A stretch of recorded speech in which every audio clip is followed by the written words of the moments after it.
1 + 1 + 1 = 3. Welcome to our very my man here. Oh my yay. Yeah. He is Oh my yay. Fight Club captain in the building. Oh, no problem, man. Thanks for having me on. is the second member of the Beaumaye Fight Club joining us in back-to-back weeks. Right down below, there he is, the muscle of the group, Mr. Thomas, manager of 5150, and we are so honored that you've decided to join us here. He is Mr. Bud Heavy. How the hell are you doing, sir? I'm living the dream, man. How about you guys? So, you mean all 360 to your face, don't make it look pretty, but I'll spit it first, because that's who I am. So,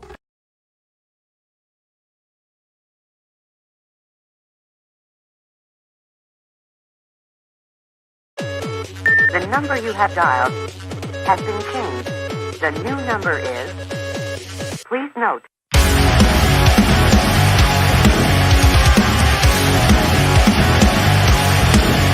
please note.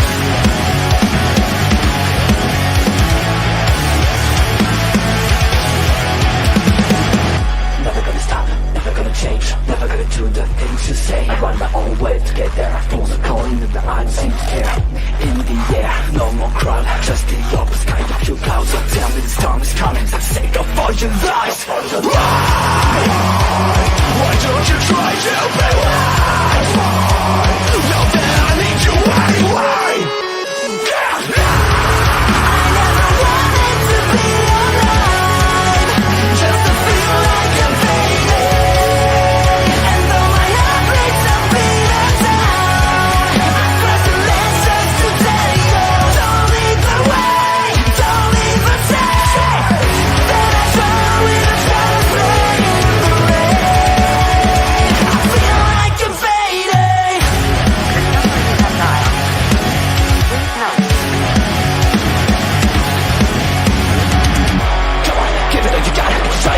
But you're making no worse. Every time you hear these words, I'll be down the road, cause I know the odds are better on my side.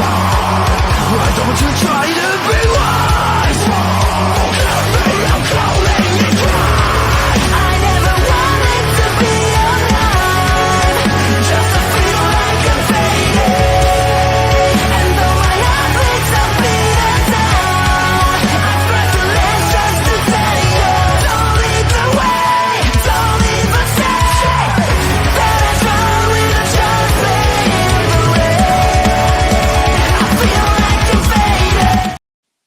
And boom, just like that, it's Thursday night, and yeah, it means it's party time, people. We're the Video Bros. I'm Bobby Munson, that man beside me, the man with the angelic voice, Papa Smokes. Papa Smokes, how you doing, sir? That was a particularly awesome intro, Munson. I'm doing great. A shout out to all my wrestling people out there, and a shout out to MLW. We're going to do a little review here. We sure are, but before we do, let's get down to business a little bit first, because again, we got to get them bills paid, and that's Rogue Energy right down below. You'll see right below Pop Smokes the QR code that you can scan for your opportunity to head on over to rogueenergy.com, or you can follow that cool little ticker at the bottom of your screen, rogueenergy.com. Use that promo code OLEPODS for 10% off your order. What is Rogue Energy, you ask? Well, good damn question. Rogue Energy is an alternative to the everyday average energy drink that you'll find in the stores. If you're looking for a zero sugar, low calorie, vegan friendly alternative, then you want to head over to see our friends at rogueenergy.com. Remember that promo code OLEPODS. And I've got that energy rocking and rolling here tonight. And we got friends in the house. We got Melball Collins joining us, saying, gentlemen, I'm getting so used to that. It's starting to wear on me, Pop Smokes. I'm loving it. And we got Bastard69, our man, coming in, giving us the OLE moat there. Beautiful, my man. Thanks for joining us. And again, joining us in back-to-back weeks and really being a new supporter of the show, B. Carter. Thank you for coming back. As always, let's get in on the conversation here. But Pop Smokes, before we talk about the Fusion episode that we just watched, it was a Fusion episode. That's for damn sure. Let's talk a little bit about the news. So we got all the news that MLW has got new programming coming out. They have struck a deal with Reels, a television network. They're going to be bringing a new show, MLW Underground, coming up in February.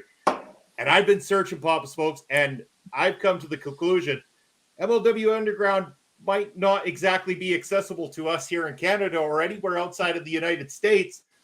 So I'm confused about how we're going to go about finding this and delivering the goods each and every week as we welcome in Etiwuji coming in. Hey, guys, thanks for joining us week after week. Love and support. Thank you very much. Appreciate it. But definitely confused about what's going to happen here, Pop Smokes, whether we're going to be able to find copies or find some way, to convince MLW to let us in on some of this. Let us see what you got going on because we want to keep supporting you guys. We want to keep doing the show like we do each and every week. So, your thoughts, Papa Smokes, MLW Underground. Yeah, first of all, WTF? What the hell's going on here? And it's heartbreak to me that they might leave us Canadian viewers out in the cold, so to speak, in the middle of winter. And I'm not mad at the company. It's a good deal. It sounds like Reels is going to be put their product on a lot more screens, and I'm all for that. But God damn it, man. Just some of these things that you want that just aren't available in Canada. Now, what are we supposed to do about this? I don't know. There are other ways of going about stuff, but I'd rather do it legitimately if we're going to do a review online and stuff. And it puts us in a bit of a spot, but we'll have to find something to do. Yeah, so B. Carter asking, Reels isn't on Amazon in Canada. I cannot find it on there. In fact, I did some research, and I'm pretty certain what I've come across is that it is one of the add-on channels only available in the U.S., so I guess you'd have to do some fine digging in order to find a copy of MLW Underground for the time being. But in the meantime and in between time, if any of our American friends want to sit in a StreamYard room with us on a Tuesday night and share their screen, I mean, by all means, we can make this kind of thing happen. We're just saying. But we'll find a way to find out what's going on in the world of MLW as always so that we can continue to bring this. But we're actually going to keep bringing you guys that much more fun and excitement on Thursday nights because we have been doing Ring Respect Radio now for about 6 years. And again, we don't want to leave it high and dry. So what we're going to do is bring back the doubleheader Thursday nights. You're going to get both a half of the show dedicated to Fusion, all the MLW talk, what happened on MLW Fusion each week, as well as news coming out of MLW Underground, whatever we can dig up. And then in the second half, we're going to be picking topics, whether it be retro matches to watch, retro topics, whether it be some sort of current event or an independent wrestling. Hey, maybe every once in a while, we'll do a watch along with some of our Prairie Pro Wrestling matches on a Thursday night with you guys as well, too. We're going to kick it up a notch and give you a little bit more action, a little bit more excitement, and a little bit more party time each and every Thursday night. Because guess what? We have a fucking great time hanging out with you guys on Thursday nights. Shocking language, Munson, but absolutely fitting as well. This is, I love the new format idea. Let's shake up the fishbowl a little bit and see what happens. And like you say, always a party. Hey, cheers to that, Munson. And let's have some fun on Thursday nights as we always do and talk some wrestling. All right, well, let's get down to the talk because, again, we had a very long episode of MLW Fusion. I didn't know what to expect. This is the first time in a while they haven't alluded to any matchups and had us go disappointed when said matchups don't happen. Tonight, we got matchups. We got a few matchups. None of them were told to us ahead of time. All of them made an impact here. This was a solid episode of MLW Fusion. I liked this episode quite a bit. We start the night off. Cesar Duran coming to the top of the ramp. He comes out to give a speech. He says, "My renegades, my amigos, my unsociable neck beard society." You know who you are. That was a cool line. That was good on the part of Cesar. That hurt Munson. I think he was talking to us there. Well, you know what? We are what we are. We accept it. It's all good. But he says that he's going to be bringing a gift to MLW. He has signed himself a champion, the nastiest fighter in all of Mexico. This is going to be a big deal. And MLW, if they want to use this guy, they're going to have to pay Cesar Duran a lot of money, and they're going to be using him here tonight.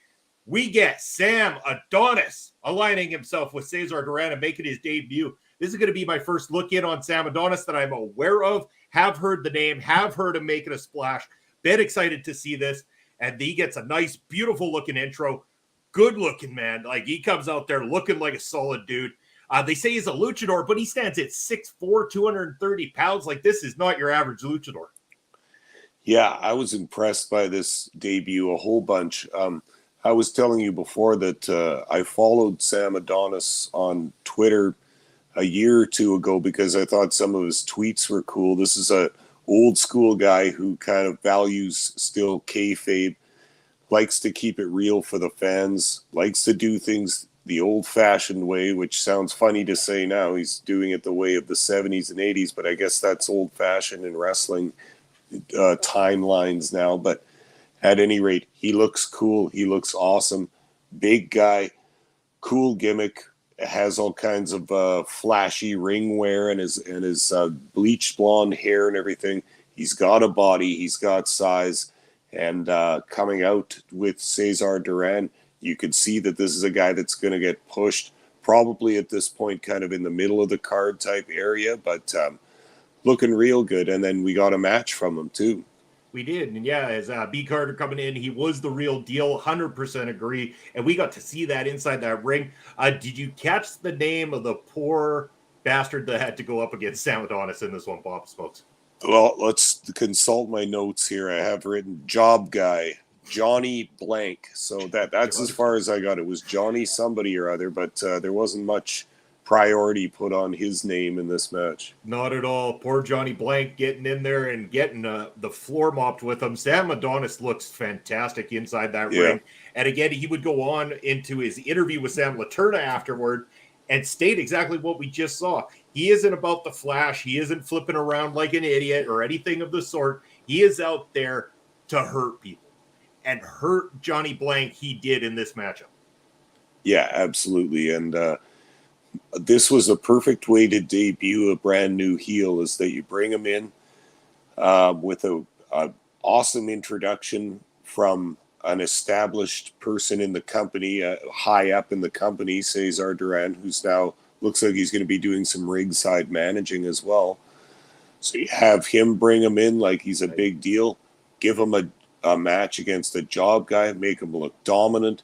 Doesn't have to be a squash match, but let the fans see his stuff unabated without him getting beaten by his opponent or without him having to suffer any offense the other way.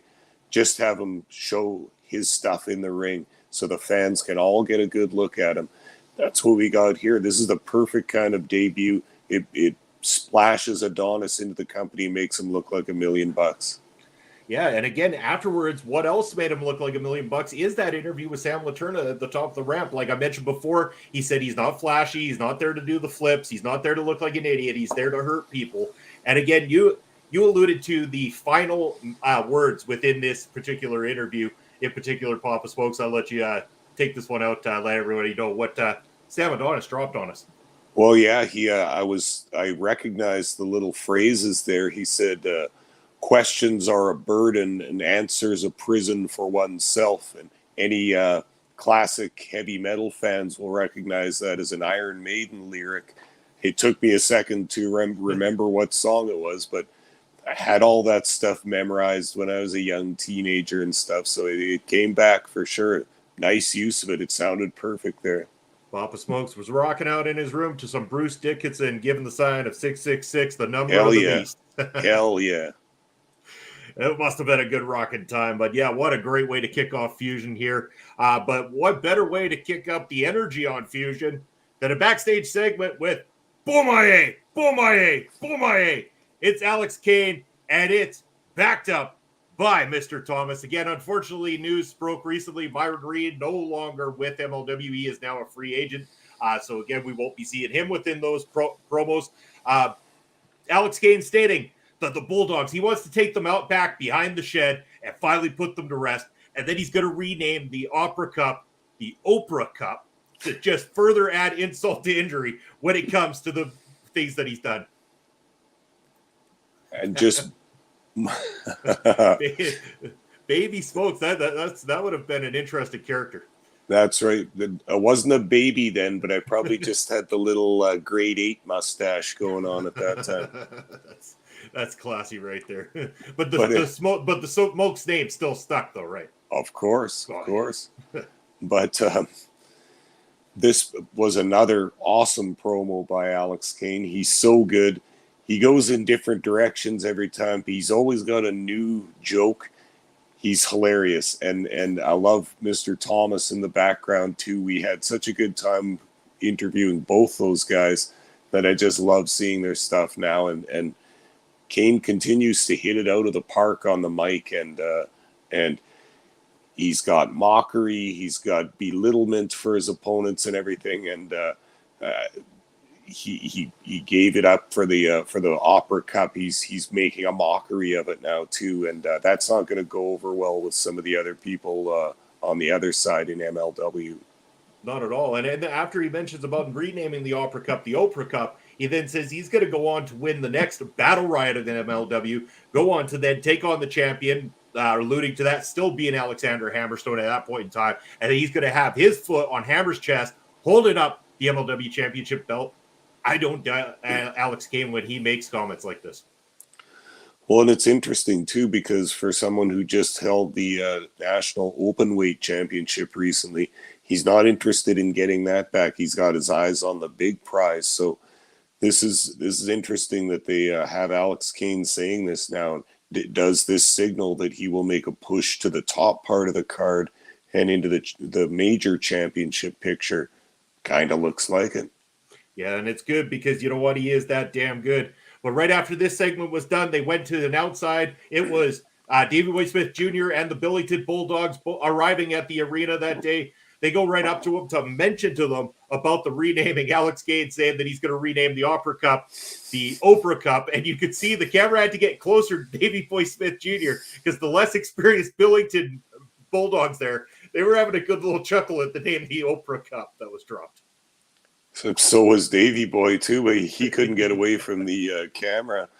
So that was a pretty good part. But that also shows you how funny Kane is about stuff like that, and he makes good jokes. And then with this, they do those kind of candid interviews with wrestlers as they're getting in their cars and stuff. And this was another one of those. And the Bulldogs certainly weren't going to speak, but you knew that Davey Boy Jr. was going to have to do the talking. And sometimes he's a little clunky on the mic, but kind of proving us wrong this time, overachieving a little bit, starting out cool and then warming up at the end to pretty hot. Hey, did you think that was good also? Yeah, he delivered well at the end because, again, I was kind of mentioning at first, it's like, I don't get overly excited when they give Davey Boy Smith Jr. an opportunity to speak. I'd rather watch him wrestle. I think that does enough for his talking. But this was different. At first, again, like you said, a little clunky, wasn't quite sure where it was going to go. But once he picked up that emotion about his family lineage and how this is insulting to his family lineage, and that he's not just going to get in the ring and wrestle Alex Kane, he's going to hurt Alex Kane. He's going to fight Alex Kane. And that's the kind of passion you like to see out of somebody, because this isn't about titles. This is about, family history, about family respect. And he respects the lineage that was built up for him. He respects the Opera Cup, and he doesn't like what Kane's been doing. This is done beautifully. This was one of the stronger promos I've definitely seen from Davey Boy Smith Jr. I was definitely impressed, more impressed than I was expecting to be with this. For sure. And this is like a perfect angle too, because they're getting a lot of mileage out of this. For one thing, Kane's got heat with Davey Richards, the last Opera Cup winner, because he never got to have his cup or pose with it or anything like that. And then now he's also got heat with Davey Boy Smith because of, like you said, the family kind of issue where that cup was Stu Hart's property and kind of on loan to MLW for their Opera Cup series. And Kane just, kind of insulting that heritage a little bit by not only stealing the cup, but now it's dented and he's got it renamed to whatever he thinks is hilarious. And it's good, man. It's a angle as old as time in wrestling. You insulted my family. I'm going to get you for that. It doesn't have to be any more complicated than that. No, exactly. And that's why this is working out beautifully and why they can keep this one going. I know that if we pay attention to what's going on in terms of what they've announced for upcoming matches, that they have already announced that there will be a one-on-one matchup with Alex Kane and Davey Boy. I'm praying that by this time we'll be able to get copies of Underground to be able to watch that one, or else it happens to be on Fusion. That would be even sweeter. Come on, MLW, come through with us for us on this one. We want to see our boy Alex Kane get in there again against a fellow Canadian. That's what makes this really difficult, because it's like you want to root for a fellow Canadian at the same time. Alex Kane's such a cool dude and came on our show that I can't help but want to vote for the guy who was right here with us at one point. For sure. And we shared a joke with, or a couple of jokes with Mr. Thomas about Canada too. And then 2 weeks ago on the show, they were joking around and Mr. Thomas brought up Canada in their promo segment. I don't like coincidences, Munson. This all means something. And we got to find a way, and maybe the boys can help us or something, but we got to find a way. We will find a way. We sure will. And we're going to be able to find that out hopefully soon. And again, we're going to go over to the chat here as my damn cat can't leave me alone. B. Carter, since they call it the featherweight title, would one of the Billingtons be eligible to fight Taya Valkyrie? You know what? She's got more muscle on her than those boys do so far. Like, I mean, again, hoping the best for the Billingtons, because again, with time, they'll grow into the size and stuff like that. They'll pick up on things. They're learning. They're getting there. But again, it's, we're seeing the infancy of their time in professional wrestling. And I'm American, but I'm all for the Canadian. Yeah, well, hey, rock and roll, we're happy. You honorary Canadian right there, B. Carter. We're making you an honorary Canadian. In fact, we can do that. Officially, as Western Canadians, we can dub anybody an honorary Canadian that we want to. Sorry, people out east. He's got to have a toque then. Well, yeah, of course. That's just a given. And if you happen to have a Tim Hortons somewhere down there, you grab yourself a Tim's coffee. Make sure to put some whiskey in it. I mean, I don't condone any kind of actions like that. Not on this show. This is a polite family level show here on a Thursday night Pop Smoke. And I've seen you on your Sunday lunchtime show. I think you might be doing a little bit of that Hortons whiskey combo, maybe. Yeah, well, maybe every once in a while, and they do in Michigan. That's right. Michigan, all right, yeah. Beautiful, Michigan. Go Michigan. Awesome. But speaking of outside of Canada, we also went outside of the U.S. on the next matchup here on the card too. We went overseas, in fact, all the way over to Japan, where they aired a matchup that took place at Dragon Gate in Japan. This match was for the hold on here. I wrote it down so I don't forget. The Over the Dream Gate Championship. And I thought that was a very different name. It's going to be Yamamoto versus Shun Skywalker, the champion. And we've seen Shun a couple times over in MLW so far. We were both impressed by him. Our first look into Yamamoto here. But we were as silent as the crowds in Japan are at times, showing the respect, watching this, and just taking in the aura of all the traditions and stuff like this. This felt like a main event title fight as it came out, and that belt, wow. That belt is very, very unique looking. I like the tradition with the key, the challenger key that comes off, that's presented to get a shot at the championship. This is a beautiful tradition, and I liked this placement on this episode of MLW Fusion, and both these guys kicked some serious ass here tonight. Yeah, it was an awesome segment, and I enjoyed the match. This was the bulk of the show by a long shot. This was, let me consult here again, 22-minute segment. So that's like a huge chunk of a 1 hour show, including commercials and all that stuff. So, but I like the way they did it. This Dragon Gate, we were talking while we watched it, this Dragon Gate is very excellent in its appearance and its presentation.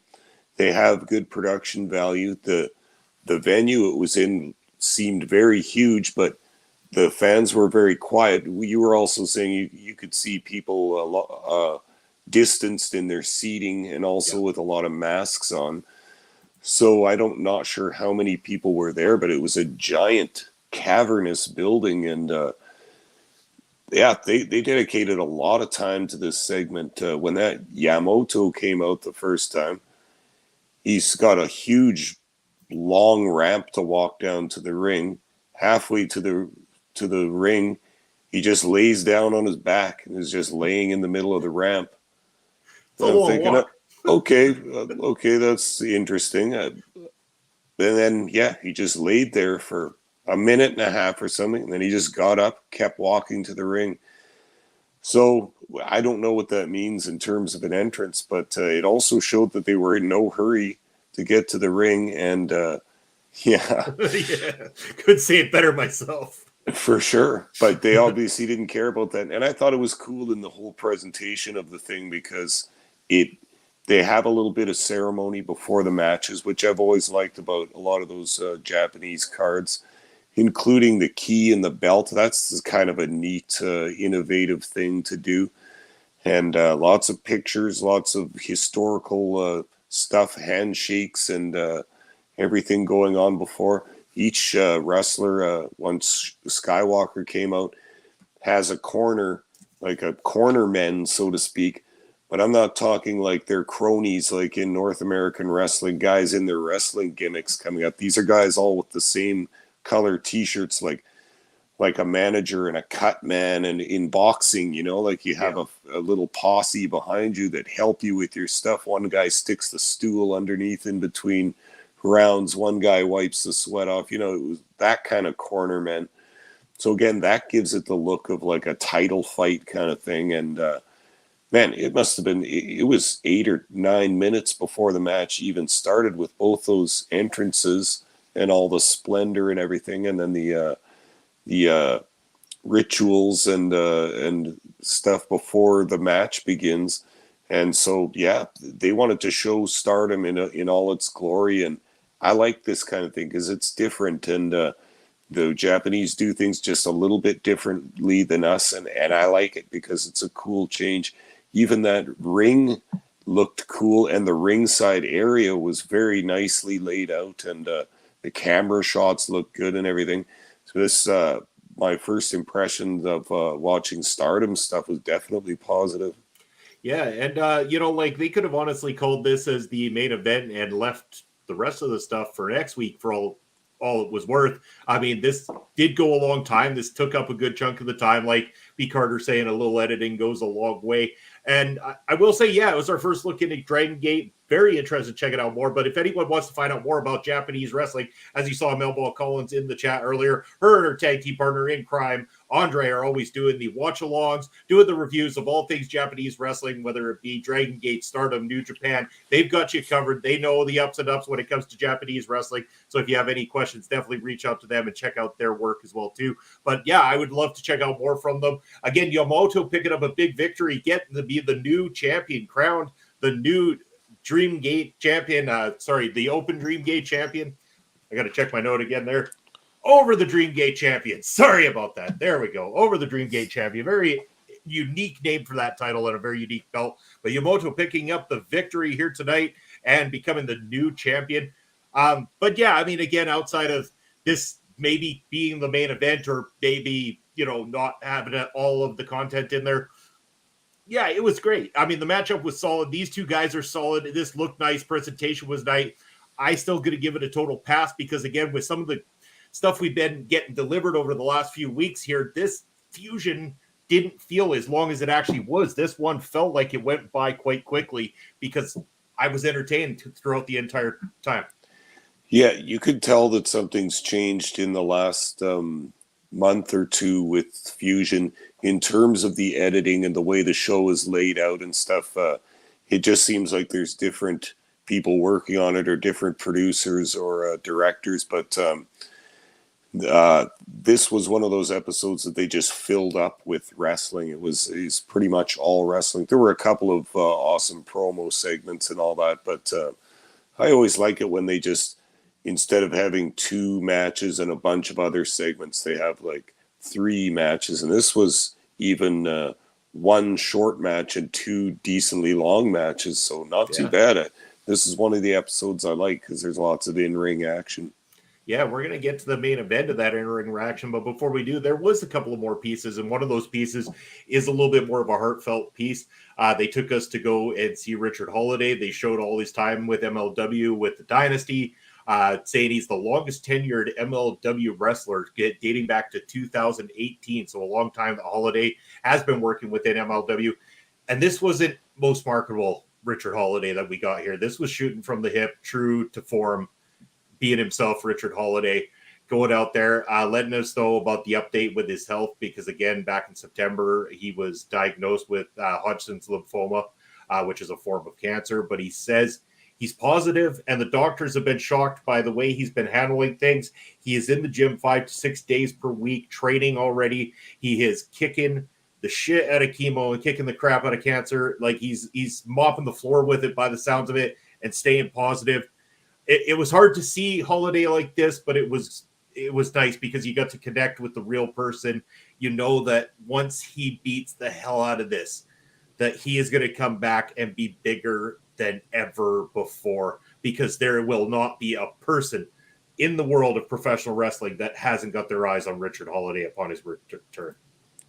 Yeah, that was well said, because I've been wondering how Richard was doing. It was just a huge shock. As he said, it was a huge shock for him. It was a huge shock for all of us too. A young, healthy, in shape guy like that to come down with a form of cancer that can be quite serious and all that too. But as all forms of cancer are. But yeah, I didn't realize how far along in his treatments he was too, because he said he was diagnosed in 2022 September, right? And so he's already finished his initial or total rounds of chemotherapy, and he looked just fine in this video. He of course wasn't in his wrestler persona. He was just in his own kind of guise, and he spoke from the heart, and he's a very eloquent guy, and it was very nice to hear from him. He sounds very positive. It sounds like he's doing so good, so I'm just very happy about that. If he actually got to return to wrestling, that would be wonderful, and by the sound of his spirit is strong, so it sounds like we probably will see him in the future, and I can't wait for that, because he's a special talent. He really is. And again, we're going to take this one moment before we move on just to say, Richard Holiday, all the best, all the prayers in the world, get better, beat this cancer, and come back better than ever. From the Video Bros and everybody watching, cheers, brother. Come back soon. Yeah, brother. Well, moving on from there, Papa Smokes, we had a little backstage segment, which is setting up a match from next week. I didn't quite catch both sides of the coin here in this one. I believe that the Microman is going to be teaming with Lince Dorado against Delirious. And is he with Adonis, or is it somebody else next week? Yeah, I think it was Delirious and Adonis, but don't quote me on that. Yeah, so that'll be an interesting one. And I mean, it would make sense based on the segment that we saw Microman backstage. Cesar Duran enters with Sam Adonis. He takes a trash can, dumps the trash over poor Microman's head, and dumps the trash can right over top of him. Had a good little chuckle at this one, of course. And then Lince Dorado coming in, trying to ask what the hell's going on. Why are you guys doing this? At that point in time, Cesar Duran tries to give his pitch to Lince Dorado to join him. He wants champions. He wants to get Lince on board. Lince seems very uninterested and walked away with Microman. Yeah, so again, a simple and classic angle to set up the match. The new guy in town thinks he's a tough guy and a bully, so he dumps the garbage over Microman's head. And as we've seen, Microman's got all kinds of friends backstage. So this time, Lince Dorado quick to leap to his defense. And just a small angle, enough to set up a match for next episode, a nice tag team match. And we'll see what happens. They're going to go for an angle with Microman. We'll see how this goes. We'll find out that next week. So when you guys join us for that doubleheader next week, we'll have all the information on how that match went down. It's going to be good to see. But, hey, we had to come to an end eventually. And by end, I mean it's time for the main event of the evening. This match is scheduled for one fall. One fall. And it is for the MLW World Featherweight Championship. So there we got Taya Valkyrie defending against Trish Adora. Finally, the match that was advertised, I believe, for last week and pulled out from under us happens this week in our main event. Again, I was kind of shocked. You kept mentioning, and yes, we got B. Carter. One fall. You bet, one fall indeed. But just, you throwing it out there, Pop Smokes, that you figured maybe there would be an attack. Trish would get attacked by Taya coming down to the ring, which would cut this thing short. But that wasn't the case. We did get OT. The women got to take the OT spot, giving them I'd say about a good 10, 12 minutes. I know that the middle match did take quite a bit more, but they gave them some time. They got to work. Both these ladies worked well, very well. In fact, the mat wrestling that they did off the hop, that was a nice touch. Right to start things off, getting a feel for each other back and forth, and then they started laying in their spots, and this one got really solid. This was one of the stronger featherweight championship matches that has been presented on MLW TV so far. Yeah, I think so too. I have to say, when the announcements or the introductions were being made, when there was 2 minutes to the end of the show, I was kind of suspecting, oh Jesus, we're not going to get this match here. It's going to be some kind of an attack that where the match has to be canceled or something. I wasn't sure what's going to happen, but of course that's nice that they went overtime for this and give that featherweights division some time. Give it a main event. That's good, because we need to get it rolling. It's been kind of just barely hanging in there for a bit, but now that we got Taya Valkyrie, a very fitting champion, and a good challenger in this case too, Trish Adora. Like we've talked about her in her match last week. Neither of us had watched too much of her stuff, but I knew that she'd been all around the country and all around North America on the indies and stuff. So, I mean, she's getting some reps in with some different wrestlers, and she came in here with some nice offense and some nice selling with Taya Valkyrie as well. And again, also world travel, because the commentary letting us know that she is a former U.S. soldier, served in Afghanistan, 8 years serving her country. So again, wonderful human being for doing what she did, putting her life on the line like that for her country and going out there and doing her thing. And now she's come around. She is a very solid wrestler. She gets in there. She does her thing. Gave Taya a nice matchup here. This is a reason why you would put this matchup on last, is because you want to present the ladies when they have a solid matchup like this, a championship to put on the line like this. It really makes that featherweight championship look solid. And again, Taya retaining, but this time with a little assistance from Cesar Duran. So they are really going for making this thing strong. They're making that MLW featherweight championship very strong. Taya, we know, was a big name in the first place to put that belt around, but they really are presenting her as a fighting champion, someone who's going out there, taking on all opponents, doesn't matter what part of the world they come from, and really just putting her out on display as their champion in the face of MLW. Well, and all cheers to that too, because we talked about the featherweights division having problems at the beginning. I just think they weren't able to book enough properly good talent to get it going at the beginning. They had Holiday and a few other good lady wrestlers, but couldn't quite dig the back tires in to get it going. And now with Taya Valkyrie having made obviously a certain form of commitment to the MLW, they can keep her in that championship role. She's legit. She's got experience in major companies and all around the indies, including Mexico.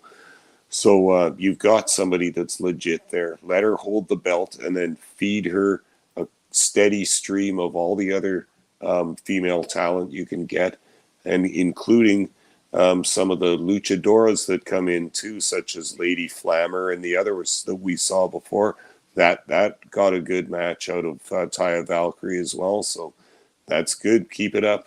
Keep up the good work, and let's get this ladies division going.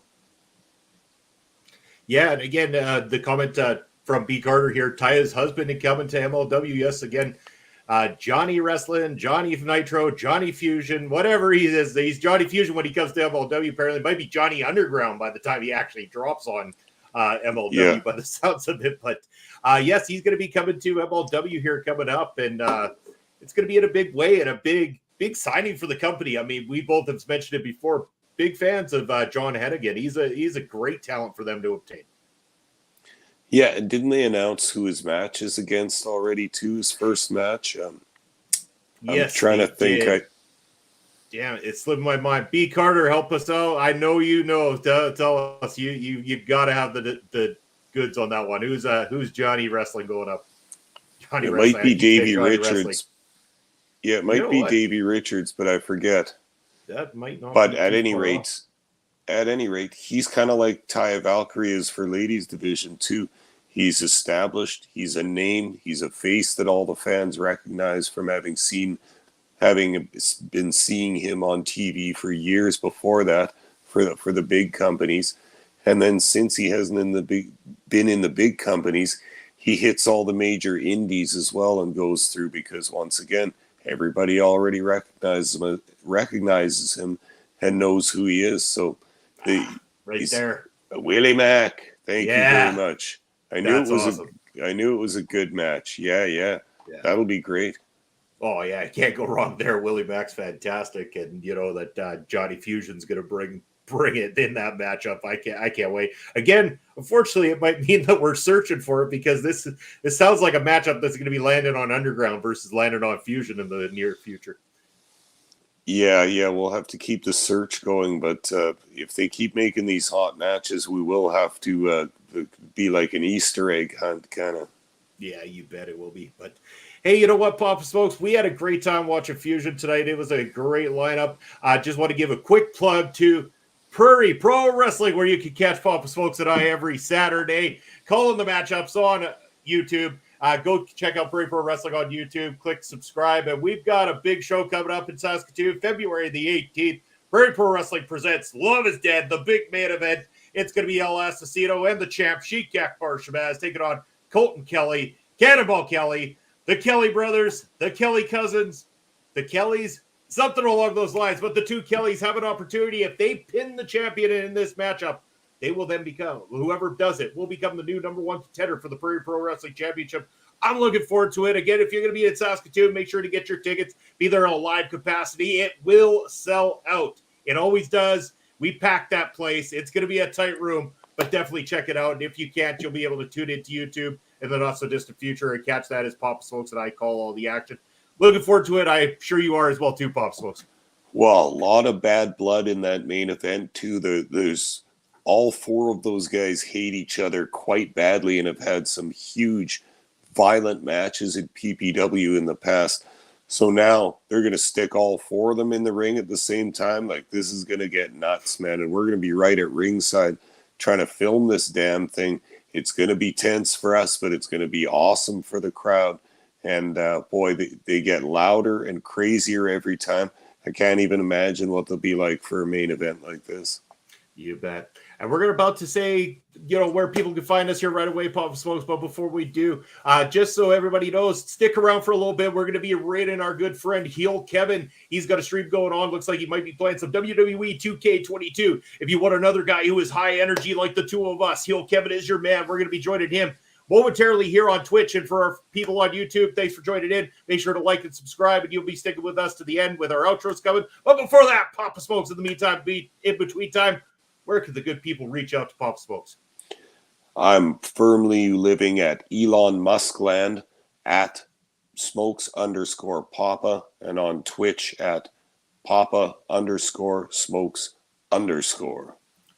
And of course, you can find me on various shows here throughout the week. Beats and Beatdowns on Wednesdays, Thursday nights. It's going to be the doubleheader with myself and Papa Smokes. And of course, on Sundays with my good brunch buster brother, Chris Parrish, as we bring it busted out. And of course, this Saturday, you're going to be able to catch me along with a great panel, including Astro Pizarro and Chris Best, as we give you our review of the Royal Rumble. So make sure to stay into that. We are now going to hit raid and head on over to see Heel Kevin. Give him a good OLE welcome from your good friends, the Video Bros. And if you're with us on YouTube right now, thank you as always for tuning in. We hope to see you next Thursday night. Thank you as always for the support. We'll see you soon. Take care out there.